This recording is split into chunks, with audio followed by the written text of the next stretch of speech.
당신 여기서 뭐 하고 있어? 폭설이 내리던 시장에서 어린 남매와 김밥을 팔던 젊은 아이 엄마를 본 순간 건설그룹 회장 강민혁은 숨이 막힌 채 멈춰 섰습니다. 3년 전 내쫓았던 전처였습니다. 한때 재벌 회장 부인이었던 여자가 어린 남매와 시장 길거리에서 김밥을 팔고 있었습니다. 그때 남자아이가 고개를 들었습니다.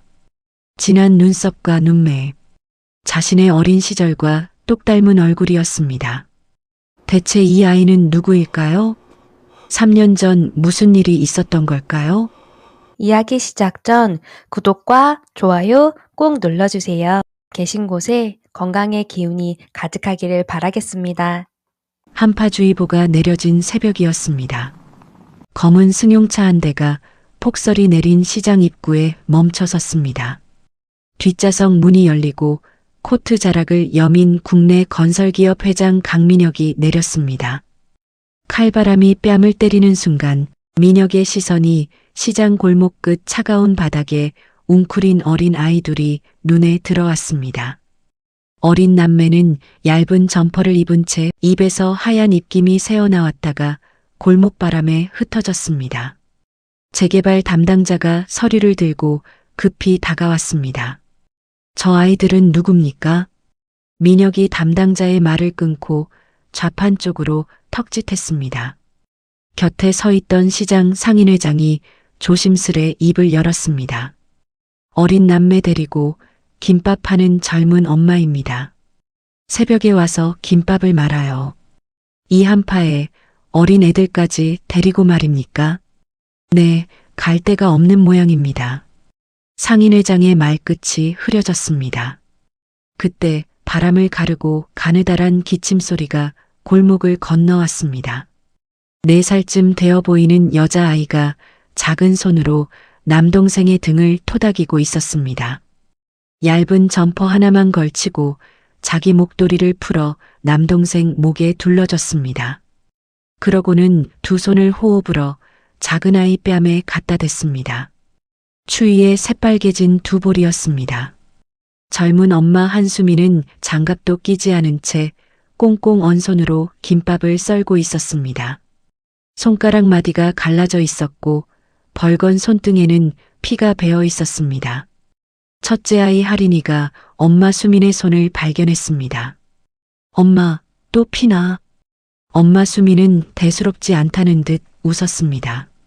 이 정도는 괜찮아. 그 순간 바람이 세게 몰아쳤습니다. 김밥 좌판 앞 가격표가 공중으로 떠올랐다가 빙글 돌며 민혁의 발 앞에 떨어졌습니다. 민혁이 몸을 굽혀 집어들었습니다. 삐뚤빼뚤한 글씨가 적혀 있었습니다. 엄마 김밥 한 줄 3,000원. 아이가 쓴 글씨였습니다. 민혁이 그 종이를 들고 좌판으로 다가갔습니다. 여자가 고개도 들지 못한 채 두 손으로 그것을 받았습니다. 감사합니다. 그 목소리를 듣는 순간 민혁의 숨이 턱 막혔습니다. 3년 동안 지우려 애썼으나 끝내 지워지지 않던 목소리였습니다. 한수민, 당신. 민혁의 목이 한번 울컥 막혔습니다. 이런 꼴로 여기서 뭐 하는 거야? 수민의 손이 그 자리에서 멈췄습니다. 고개가 천천히 들자 두 사람의 눈이 마주쳤습니다.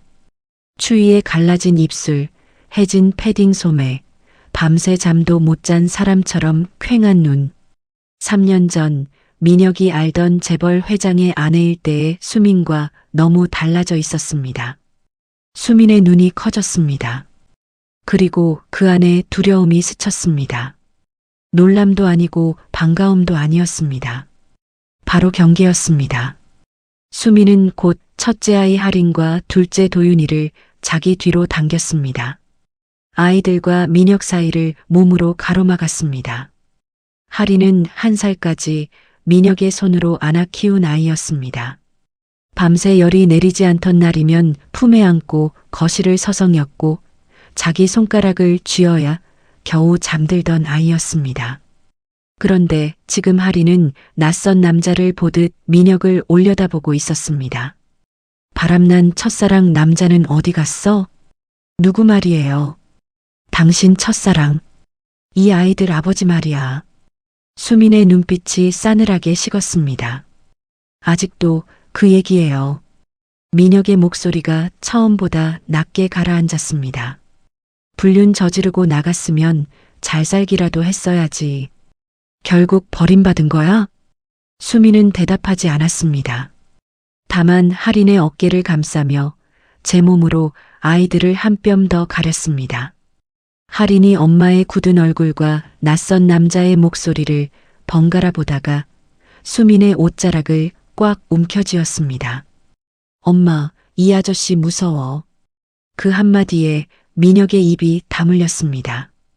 그때 수민의 등 뒤에서 둘째 도윤이가 고개를 빼꼼 내밀었습니다. 민혁의 시선이 도윤의 얼굴에 멎었습니다.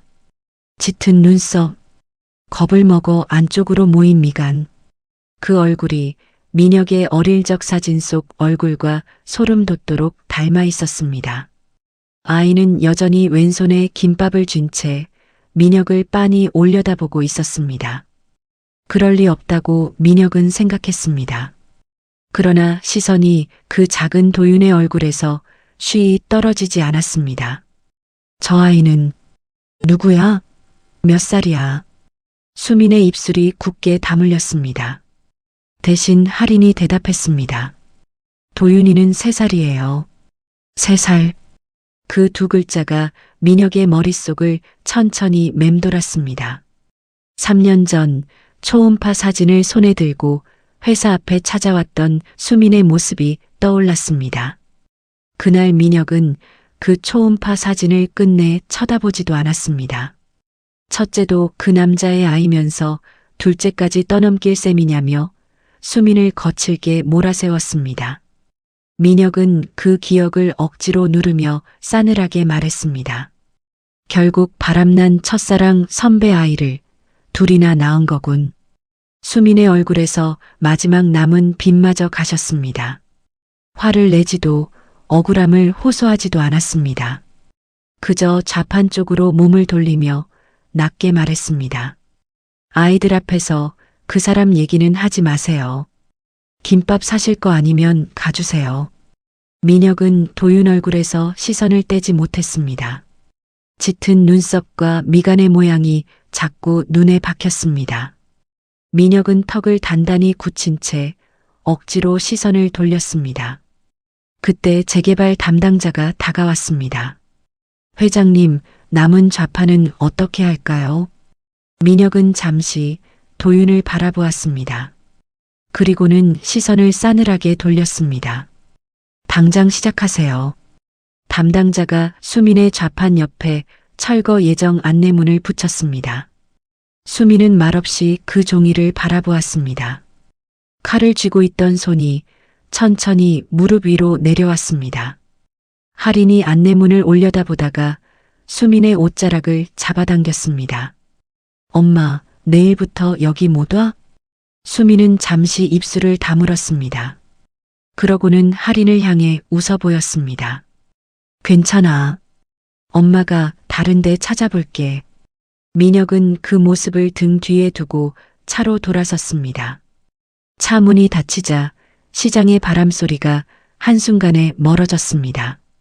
하지만 차가 출발한 뒤에도 민혁은 창밖에서 시선을 떼지 못했습니다. 눈을 감자 조금 전 장면들이 하나씩 되살아났습니다. 피벤 손으로 김밥을 썰던 수민, 동생에게 목도리를 벗어주던 할인, 그리고 제 어린 시절과 너무도 닮은 얼굴로 김밥을 쥔 채 서 있던 도윤. 민혁이 무심코 제 손을 내려다봤습니다. 어느새 왼손이 제 무릎을 으스러질 듯 움켜쥐고 있었습니다. 다음 날 새벽 시장은 조용하고 골목에는 가로등 불빛만 남아 있었습니다. 수민이 김밥 재료 가방을 어깨에 맨 채 한 손으로는 둘째 아이 도윤의 손을 잡고 그 어둠 속을 걸어갔습니다. 따라오던 첫째 할인이의 손에는 물병 하나와 작은 이불이 들려 있었습니다. 김밥 좌판 앞에 다다른 수민이 걸음을 멈췄습니다. 철거 안내문이 그 자리에 그대로 붙어 있었습니다. 수민은 한동안 그 종이를 바라보다가 조용히 떼어 주머니에 접어 넣었습니다. 할인이 그 손을 올려다보았습니다. 엄마, 오늘도 김밥 팔아? 응, 오늘까지만. 오늘 20줄을 한 줄도 남기지 않고 다 팔아야 밀린 월세를 조금이라도 막을 수 있었습니다. 수민이 김밥통 뚜껑을 열었습니다. 어젯밤 솥바닥을 박박 긁어지은 밥으로 만 김밥 20줄이 그 안에 가지런히 놓여 있었습니다. 할인이 옆에서 쌀독을 들여다보고 있었습니다. 뚜껑을 열고 안을 한참 들여다보다가 수민을 올려다봤습니다. 엄마, 쌀이 없나 봐. 수민은 김밥통에서 눈을 떼지 않았습니다. 할인이 쌀독 뚜껑을 도로 닫았습니다. 비어있는 쌀독에서 소리가 텅 하고 울렸습니다. 할인은 도윤을 작은 의자에 앉히고 무릎 위에 담요를 덮어주었습니다. 도윤이 담요 밖으로 왼손을 빼내어 떨어지는 눈송이를 잡으려 장난을 쳤습니다. 도윤아, 손 차가워. 할인이 그 손을 도로 이불 속에 넣어 주었습니다. 손 내밀지 마. 감기 걸려. 도윤은 누나의 손에 제 손을 얌전히 맡겼습니다. 날이 밝아오자 눈발은 점점 굵어졌고 시장 입구로는 찬바람만 오갔습니다. 김밥 사세요. 수민이 지나가는 사람들에게 작은 목소리로 권했습니다. 한 아주머니가 좌판 앞에서 걸음을 멈추고 김밥을 들여다봤습니다. 이거 얼마예요? 한 줄에 3,000원입니다. 아주머니가 지갑을 열었다가 1,000원짜리를 꺼냈습니다. 2줄 살 테니 1,000원 깎아줘요. 수민의 손이 잠깐 멈췄습니다. 네, 그렇게 드릴게요. 수민이 김밥 2줄을 봉투에 담았습니다. 아주머니가 떠난 뒤 수민은 앞치마 주머니에 구겨진 1,000원짜리를 넣었습니다. 도윤이 의자에서 몸을 들썩였습니다. 작은 기침이 났습니다.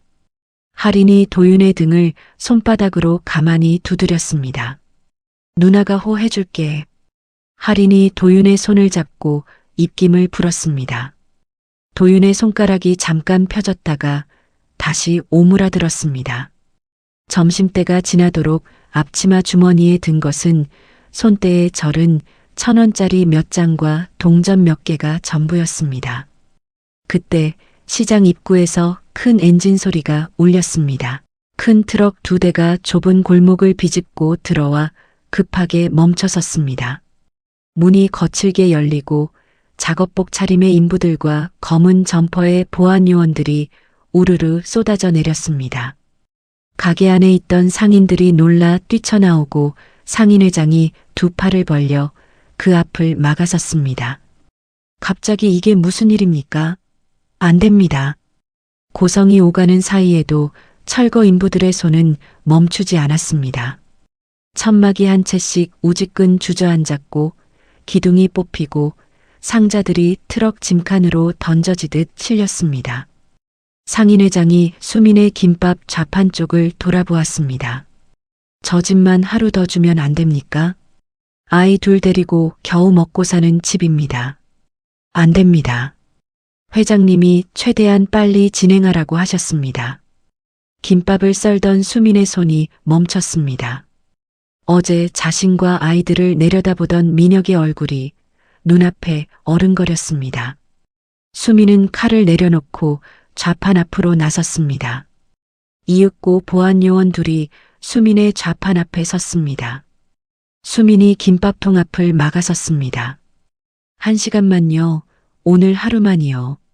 오늘 판 돈으로 아이들 방세를 내야 합니다. 오늘만 팔고 제가 직접 치우겠습니다. 담당자가 단호하게 잘랐습니다. 안 됩니다. 오늘 김밥을 못 팔면 아이들하고 갈 곳이 없어요. 수민은 울지 않았지만 다만 목소리 끝이 가늘게 떨렸고 그 떨림을 감추려는 듯 좌판 손잡이를 더 세게 끌어쥐었습니다. 보안 요원이 김밥통을 들어 올리려 하자 수민이 반사적으로 손을 뻗어 막았습니다. 잠깐만요. 이것만은 제가 정리할게요. 철제 손잡이가 붕대 위를 거칠게 긁고 지나갔습니다. 붕대가 찢어지며 손바닥에서 다시 피가 번졌습니다. 붉은 것이 손잡이를 타고 한 줄기 흘러내려 눈밭 위로 떨어졌습니다.